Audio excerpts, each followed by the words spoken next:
ആ ഒന്ന് ചിരിക്കണ്ട മത്തായി ചേട്ടാ. ഓക്കെ, അപ്പോ എല്ലാവരുടെയും ഫോട്ടോ എടുത്തു, തൃപ്തിയായില്ലേ? അല്ല, അതെ, ഞാൻ കണ്ണടച്ചാന്ന് സംശയം. ഒന്നും കൂടെ എടുത്തേ. ഓ, അത് കുഴപ്പമില്ല, ഇത് വീഡിയോ. അത് സാറല്ലോ, ഒന്നും കൂടെ എടുത്തേ. അനന്തനെ ഇപ്പൊ എല്ലാവർക്കും നല്ലപോലെ മനസ്സിലായല്ലോ. മനസ്സിലായി. ഹെയർ സ്റ്റൈല് കണ്ടാലറിയാം, നല്ല തലച്ചോറുള്ള മുടിയാ. എന്താ ഈ സായിപ്പിന്റെ നാട്ടിൽ നിന്ന് വന്നതല്ലേ, വല്ലതും ഉണ്ടോ എന്ന് ചോദിക്കായിരുന്നു. ഓ,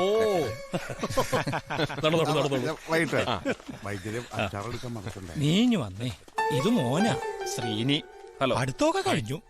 ഇവൻ എവിടെയെങ്കിലും ഒരു പണിയാക്കി കൊടുക്കണം. ഇവിടെ നിന്നാ ഭക്ഷണമാകേ ഉള്ളൂ. BA പാസ്സായി. ഓ, പഠിച്ചതിന്റെ ദൂഷ്യായതൊക്കെ. ഞാൻ ഈ പട്ടും ചുറ്റി വാളും പിടിച്ച് നടക്കുന്നത് ഇവന് പുച്ഛ. ഷടാ, ലോകം പുരോഗമിച്ചെന്ന് കരുതി തന്ത സദ്യയല്ലാതായി പോവോ? എന്നാ ഞങ്ങളങ്ങോട്ട് നടക്ക.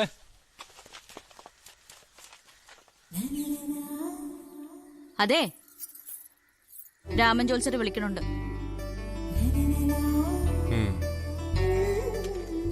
San Francisco.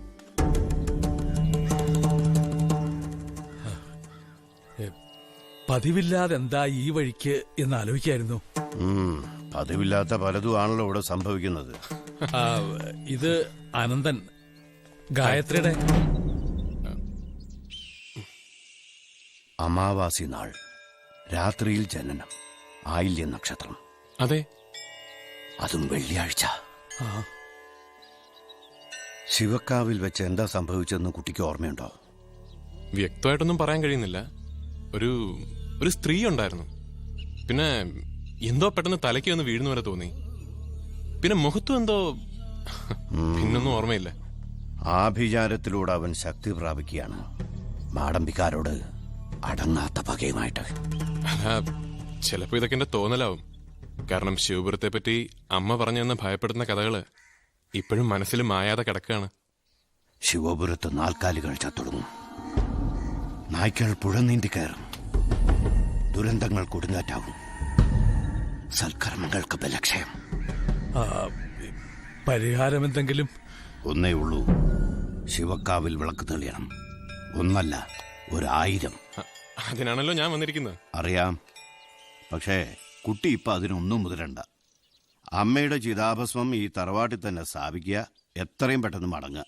അത് അമ്മയുടെ അവസാനത്തെ ആഗ്രഹം. പറഞ്ഞല്ലോ, അതിനൊന്നും ഇപ്പൊ മുതിരണ്ട, എത്രയും പെട്ടെന്ന് മടങ്ങുക.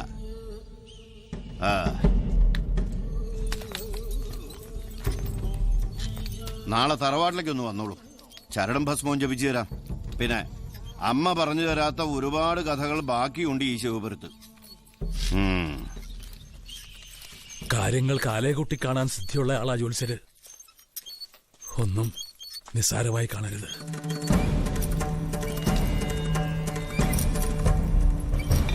ഇതങ്ങോട്ട് പിടിപ്പിച്ച അനന്ത കുഞ്ഞെ, നല്ല സ്വയംഭൻ സാധനമാണ്. ഓ, എനിക്ക് വേണ്ട, നിങ്ങൾ കുടിച്ചോ. താൻ ഏതാടോ? മുമ്പ് ഇവിടെ ഞാൻ കണ്ടിട്ടില്ലല്ലോ. അത് മുമ്പെങ്കിലും ഞാനിവിടെ വന്നിട്ടില്ല, അതാ കാണാത്തത്. എവിടെന്നാ വരവ്? നമ്മുടെ സാൻ ഫ്രാൻസിസ്കോ ഗവാസ്കർ വിസ്കി. പിന്നെന്താ കുടിക്കാത്തത്? ഓ, അതെ, ഷാപ്പിൽ വന്നാ കുടിക്കണം. 2 കുപ്പി ഞങ്ങൾക്ക് മാച്ചാട്ടെ. ഓ, പിന്നെന്താ, 2-3 കുപ്പി കൊടുക്ക്. ഇതാണോ ദിഗംബരൻ? അയ്യോ അല്ല, ശിവപുരത്തെ കാറ്റുപോലും ദിഗംബരനോട് സംസാരിക്കും. ദ്രോഹിയാകും അവൻ. അവൻ ചെയ്തിരിക്കുന്ന ക്രൂരകൃത്യങ്ങൾക്ക് കൈയും കണക്കില്ല. ഒരിക്കലും എതിർക്കാൻ ശ്രമിച്ചപ്പോഴല്ലേ കളരിക്കളത്തിൽ വെച്ച് ചെമ്പന്റെ കണ്ണിൽ വിഷപ്പൊടിയിട്ടയാളെ കാഴ്ച കളഞ്ഞത്. എന്നുവെച്ചാ അന്തരീക്ഷത്തെ വിഷപ്പൊടിയെടുത്തിങ്ങനെ കണ്ണിൽ അത്രേ. മാടമ്പിയിലെ മഹാമാന്ത്രികൻ മാധവക്കുരുക്കൾ മരണക്കിണറ്റിലിട്ടടച്ച ഈ ദിഗംബരന്റെ മുത്തച്ഛൻ സിദ്ധയോഗികളുടെ ശക്തിയാണത്രേ അയാൾക്ക്. കം ഓൺ മാൻ, നിങ്ങൾ ഇതൊക്കെ വിശ്വസിക്കുന്നുണ്ടോ? ഞാൻ പിടിപ്പിച്ചേ, താനെ വിശ്വാസം വരും. ഇപ്പോഴാ ഞാൻ ഒരു കാര്യം ഓർത്തു.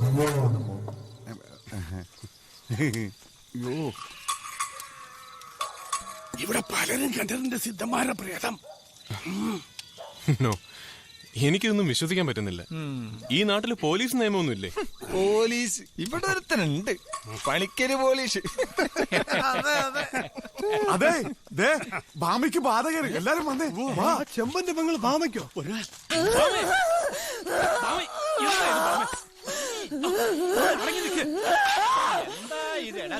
കേക്ക് ഇങ്ങനെ നോക്കി നിന്നാൽ എങ്ങനെയാ? കേക്ക് പാമേ.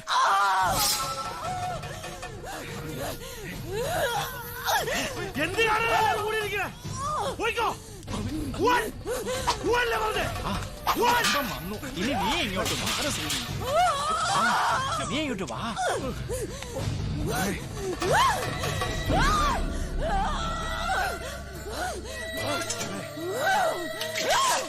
മുമ്പേ പറഞ്ഞ വിശ്വാസമായില്ല, ഇപ്പൊ വിശ്വാസായോ? ആഭിചാരകർമ്മങ്ങളുടെ ശക്തി കാരണമാ ദേഹമാസകലം പൊള്ളുന്ന പോലെ തോന്നും.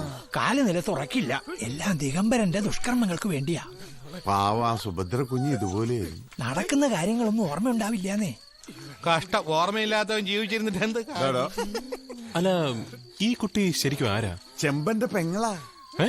ആ, ഇയാളുടെ പെങ്ങളോ? അതൊരു വലിയ കഥയല്ലേ. സുന്ദരിയായ ഒരമ്മ. ശ്ശോ, ബാക്കി മറന്നു.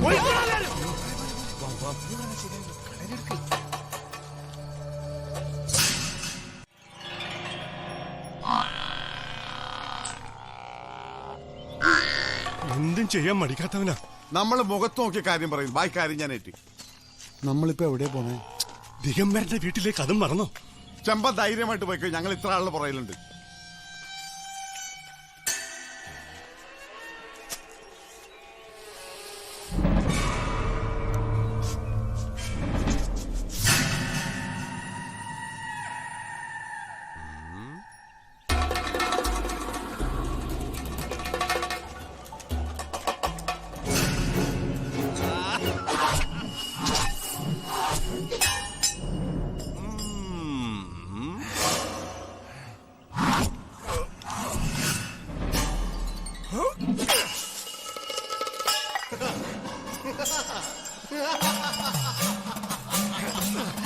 കൊള്ളാം. നിന്റെ കാഴ്ച ഞാൻ എടുത്തിട്ടും കളരിച്ചൂടും അഭ്യാസങ്ങളും പിഴയ്ക്കാത്ത കളരിക്കൽ ചെമ്പ. എന്താണ് നിനക്ക് വേണ്ടത്?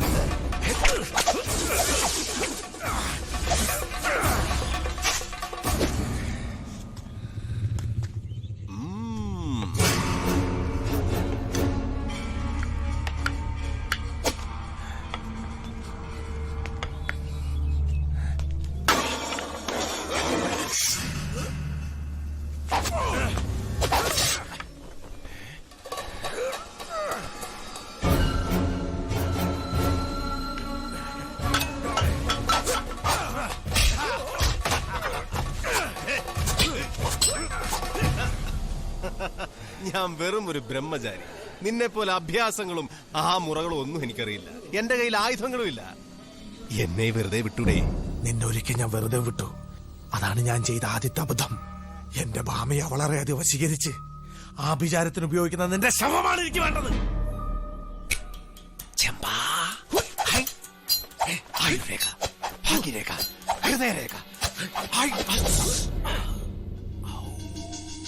ആയുർരേഖയ്ക്ക് എന്തോ ഒരു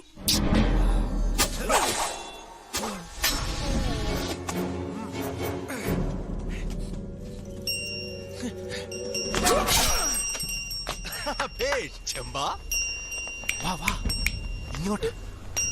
ചെമ്പ.